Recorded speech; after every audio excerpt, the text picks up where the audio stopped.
Celestita Blanco, dear sister, and we're reading Saturnastra Rimaru. This is chapter 1, part 2. Peluche has a large group of followers and plenty of noble women, ladies who think him well, and in his previous life he was a well-loved teacher as well, but in this world, well, you know how it is enough to drive anyone to lunacy. And the poor man, now he wanders the streets dressed in a green kangaroo outfit, and the little nuts he uses the pouch to carry his belongings. Oh, bless his soul. What is a kangaroo? Asked Amidst. A type of animal.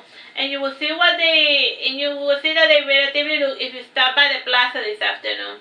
And they are going to be holding their elections after each candidate gives their final speech, explained the driver. Can anyone participate? Can anyone vote? Asked Amidst. Yep.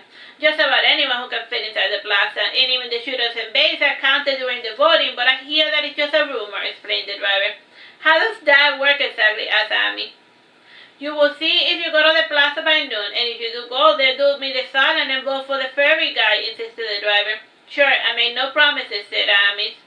And by the time the conversation ended, the gondola was already docking into reach the inner city where the soldiers held residence, and one had to travel by boat, and in the docks was the usual interrogation and showing of passport.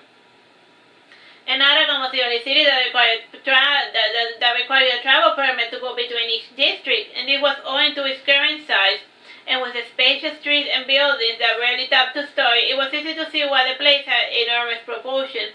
And even in the economic housing did not allow for modern people to live in an occupied space, and even then it was common for public servants to visit those houses to make certain that there was not a situation where 100 people inhabited a closet-sized shoebox.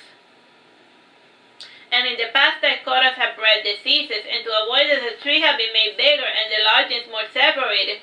And it was at least the official excuse, and the real reason was to make traversing the city difficult for troublemakers.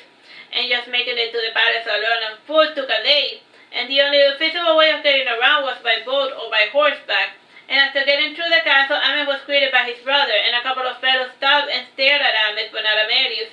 And it's an old Amidst. He was the normal-looking twin, so why were the locals paying him too much attention? And the reason he caused so much attention was that he was the twin of the Lazarite. And physicality aside, for Amelius maintaining his stout physique, the twins had the same hands, the same strong chin, the same thick eyebrows, long nose, and pronounced cheekbones and small forehead. And the twins had their mother's large, expressive brown eyes, and it was always the first feature that other people looked when encountering the twins, and their